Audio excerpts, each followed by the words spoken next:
ಇವತ್ತಿನ special masala tea. Hotel ರೆಸ್ಟೋರೆಂಟ್ಗಳಿಗೆ ಹೋದಾಗ tea taste ಮಾಡಿರ್ತೀರ ಅಲ್ವಾ, ಅದೇ ರೀತಿ ಟೀ ಮನೆಯಲ್ಲೇ ಯಾವ ರೀತಿ ಮಾಡ್ಕೊಳ್ಬೋದು ಅಂತ ತಿಳಿಸ್ಕೊಡ್ತಾ ಇದ್ದೀನಿ. ಅದರಲ್ಲೂ ಮೊದಲನೇ ಸಲ ಟೀ ಮಾಡ್ತಾ ಇದ್ದೀರಾ ಅಥವಾ ಟೀ ಮಾಡೋದಕ್ಕೆ ಬರೋದಿಲ್ಲ ಅನ್ನೋರಿಗೆ ಈ ರೆಸಿಪಿನ ಶೇರ್ ಮಾಡ್ತಾ ಇರೋದು.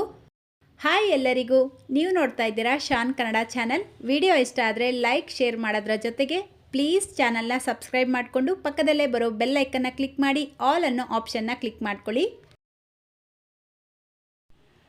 ಮೊದಲು ನಾನಿಲ್ಲಿ ಮಸಾಲಾ ಟೀ ಮಾಡ್ಕೊಳ್ಳೋದಕ್ಕೆ ಅರ್ಧ ಇಂಚು ಶುಂಠಿ ತಗೊಂಡು ಜಜ್ಜಿಟ್ಕೊಂಡಿದ್ದೀನಿ. ನಂತರ 1 ಏಲಕ್ಕಿ ತಗೊಂಡಿದ್ದೀನಿ. ಏಲಕ್ಕಿ ಫ್ಲೇವರ್ ನಿಮ್ಗೆ ಇಷ್ಟ ಆಗತ್ತೆ ಅಂದರೆ 2 ಬೇಕಿದ್ರೂ ಸೇರಿಸ್ಕೊಳ್ಬೋದು. 2 ಲವಂಗ, 1 ಚಿಕ್ಕ ಪೀಸ್ ಚಕ್ಕೆ, 4 ಕಾಳುಮೆಣಸು ತಗೊಂಡಿದ್ದೀನಿ. ನೀವು ಚಳಿಗಾಲದಲ್ಲಿ ಟೀ ಮಾಡ್ತಾ ಇದ್ದೀರಾ ಅಥವಾ ನಿಮಗೆ ಕೋಲ್ಡ್ ಆಗಿದೆ, ಗಂಟ್ಲು ಕಟ್ಟಿದೆ ಅಂದಾಗ ಮಾತ್ರ ಕಾಳುಮೆಣಸು ಸೇರಿಸ್ಕೊಳ್ಳಿ, ಇಲ್ಲಾಂದರೆ ಸ್ಕಿಪ್ ಮಾಡ್ಕೊಳ್ಬೋದು. ಮೊದಲು ಗ್ಯಾಸ್ ಮೇಲೆ ಟೀ ಮಾಡುವಂಥ ಒಂದು ಪಾತ್ರೆ ಇಟ್ಕೊಂಡು ಅದಕ್ಕೆ ಯಾವ ಕಪ್ಪಲ್ಲಿ ಟೀ ಮಾಡ್ಕೊಳ್ತಿರೋ ಅದೇ ಕಪ್ಪಲ್ಲೇ 1 ಕಪ್ ನೀರು ಸೇರಿಸ್ಕೊಳ್ಳಿ. ನೋಡಿ, ನೀರು ಕುದಿಯೋಕ್ಕೆ ಸ್ಟಾರ್ಟ್ ಆಗಿದ ತಕ್ಷಣ ನಾವು ಆಲ್ರೆಡಿ ತೆಗೆದಿಟ್ಕೊಂಡಿರುವಂಥ ಎಲ್ಲ ಪದಾರ್ಥಗಳನ್ನು ಇದಕ್ಕೆ ಸೇರಿಸ್ಬಿಟ್ಟು ಮೀಡಿಯಮ್ ಫ್ಲೇಮಲ್ಲೇ 1 ನಿಮಿಷ ಇದನ್ನು ಕುದಿಯೋದಕ್ಕೆ ಬಿಡಬೇಕು. ಕರೆಕ್ಟಾಗಿ 1 ನಿಮಿಷ ಕುದಿಸ್ಕೊಂಡಿದ ನಂತರ ಇದಕ್ಕೆ ಟೀ ಪೌಡರ್ ಸೇರಿಸ್ಕೊಳ್ಳಿ. ನೀವು ಮನೆಯಲ್ಲಿ ನಾರ್ಮಲ್ ಆಗಿ ಟೀ ಮಾಡಿದಾಗ ಯಾವ ಟೀ ಪೌಡರ್ನ ಸೇರಿಸ್ಕೊಳ್ತೀರೋ ಆ ಟೀ ಪೌಡರ್ನೇ ಸೇರಿಸ್ಕೊಳ್ಳಿ. ಅಂದರೆ ನೀವು ಯಾವ ಬ್ರ್ಯಾಂಡ್ ಆದರೂ ಯೂಸ್ ಮಾಡ್ಬೋದು. ನೀವು 1 ಲೋಟ ಟೀ ಮಾಡ್ತಾ ಇದ್ದೀರಾ ಅಂದರೆ 1 ಟೀ ಸ್ಪೂನ್ ಟೀ ಪೌಡರ್ ಕರೆಕ್ಟಾಗಿರುತ್ತೆ. ನಾನಿಲ್ಲಿ 2 ಲೋಟ ಟೀ ಮಾಡ್ತಾ ಇರೋದ್ರಿಂದ 2 ಟೀ ಸ್ಪೂನ್ ಟೀ ಪೌಡರ್ ಸೇರಿಸ್ಕೊಳ್ತಾ ಇದ್ದೀನಿ. ಟೀ ಪೌಡರ್ ಸೇರಿಸ್ಕೊಂಡಿದ ನಂತರ ಮೀಡಿಯಮ್ ಫ್ಲೇಮಲ್ಲೇ 2 ನಿಮಿಷ ಇದನ್ನು ಕುದಿಯೋದಕ್ಕೆ ಬಿಡಬೇಕು. ನೋಡಿ, ಕರೆಕ್ಟಾಗಿ 2 ನಿಮಿಷಗಳ ನಂತರ ಇದಕ್ಕೆ ಸಕ್ಕರೆ ಸೇರಿಸ್ಕೊಳ್ಬೇಕು. ನಾನಿಲ್ಲಿ 4 ಟೀ ಸ್ಪೂನ್ ಸಕ್ಕರೆ ಸೇರಿಸ್ಕೊಳ್ತಾ ಇದ್ದೀನಿ. ಸಕ್ಕರೆ ನೀವು ಜಾಸ್ತಿ ಅಥವಾ ಕಡಿಮೆ ನಿಮಗೆ ಟೇಸ್ಟಿಗೆ ತಕ್ಕನಂಗೆ ಸೇರಿಸ್ಕೊಳ್ಬೋದು. ಸಕ್ಕರೆ ಸೇರಿಸಿದ ಮೇಲೆ ಸಕ್ಕರೆ ಪೂರ್ತಿಯಾಗಿ ಕರಗಬೇಕು. ಸೊ ಮೀಡಿಯಮ್ ಫ್ಲೇಮಲ್ಲೇ ಮತ್ತೆ 1 ನಿಮಿಷ ಇದನ್ನು ಕುದಿಸ್ಕೊಳ್ಳಿ. ನೋಡಿ, ಸಕ್ಕರೆ ಎಲ್ಲ ಪೂರ್ತಿಯಾಗಿ ಕರಗಿದ ನಂತರ ಇವಾಗ ಇದಕ್ಕೆ ಹಾಲು ಸೇರಿಸ್ಕೊಳ್ಬೇಕು. ಯಾವ ಲೋಟದಲ್ಲಿ ನೀರು ಅಳತೆ ಮಾಡ್ಕೊಂಡಿದ್ವೋ ಅದೇ ಲೋಟದಲ್ಲೇ 2 ಲೋಟ ಹಾಲು ಸೇರಿಸ್ಕೊಳ್ಬೇಕು. ನಾನು ಮೊದಲೇ 1 ಲೋಟ ನೀರು ಸೇರಿಸ್ಕೊಂಡಿದ್ದೆ.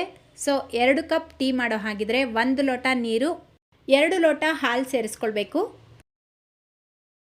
ಅದೇ ನೀವು 1 ಕಪ್ ಟೀ ಮಾಡಬೇಕು ಅಂದರೆ ಅರ್ಧ ಕಪ್ ನೀರು, 1 ಕಪ್ ಹಾಲು ಹಾಕ್ಕೊಳ್ಬೇಕು. ಹಾಲು ಸೇರಿಸ್ಕೊಂಡಿದ್ದ ನಂತರ ಇದನ್ನು ಮೀಡಿಯಮ್ ಟು ಹೈ ಫ್ಲೇಮಲ್ಲಿ ಈ ರೀತಿ ಮಿಕ್ಸ್ ಮಾಡ್ಕೊಳ್ತಾ ಕುದಿಸ್ಕೊಳ್ಬೇಕು. ಆವಾಗಲೇ ಟೀ ಚೆನ್ನಾಗಿರೋದು. ಕೆಲವರು ಈ ರೀತಿ ಮಿಕ್ಸೇ ಮಾಡೋದಿಲ್ಲ. ಹಾಲು ಸೇರಿಸಿದ ನಂತರ ಒಂದು ಸಲ ಮಿಕ್ಸ್ ಮಾಡಿಬಿಟ್ಟು ಲೋ ಫ್ಲೇಮ್ನಲ್ಲಿ ಇದನ್ನು ಕುದಿಯೋದಕ್ಕೆ ಬಿಡ್ತಾರೆ. ಆ ರೀತಿ ಮಾಡಬಾರ್ದು.